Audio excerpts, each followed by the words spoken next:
Peggy 18.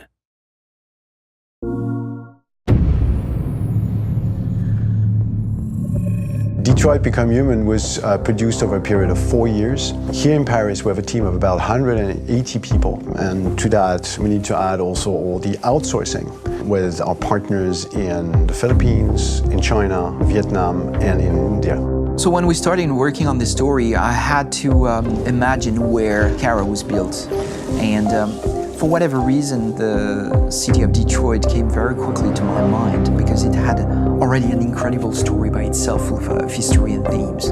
So we traveled there with the team and we were really moved by what we saw, and we could really feel the desire to fight and really be born again. And we just continued this curve, this growth, and just imagine what Detroit would be like if the android industry was, using these huge factories to build androids there.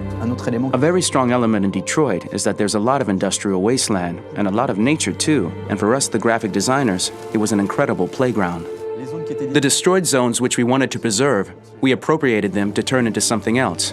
Then in the areas that needed to be rebuilt, we were able to imagine our Detroit of the future. We didn't want to make a science fiction universe, but a world of anticipation. If we chose science fiction, we could have imagined flying cars, extraterrestrials, but those things are very far from our current everyday life. Anticipation is more about gleaning from our contemporary reality, the one we know, because Detroit is set in 2038, and 2038 is tomorrow. The difficulty we had was sticking to reality. That is to say, technology becoming more and more invisible, a lot more elegant, and at the same time, making it visual. So all the computer equipment, autonomous cars, we simply had to invent. They are in fact very technological objects, but at the same time remain very credible and ingrained in reality. To create a cohesive universe in the fashion and clothing of the human characters in 2038, I didn't want to put an accent on strange shapes, or really vibrant colors, and things we wouldn't know. That I wanted to keep for the androids. The goal was to create something familiar which we can identify with in this future setting.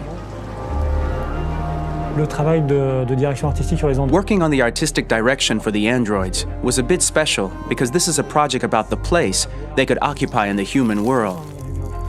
It was out of the question for them to be too beautiful or too perfect. They had to correspond to every social class, rich and poor. Inspired by everyday utilitarian clothes, I brought a modern touch by adding dynamic display surfaces, the armband we can see on the side, the triangle on the front and back, an LED. Like that, there's no confusion. Wait. You're sending an android? All right, ma'am. We need to go. You can't do that. Why aren't you sending a real person? Once we cast the actors, we travel to meet them in order to scan their faces.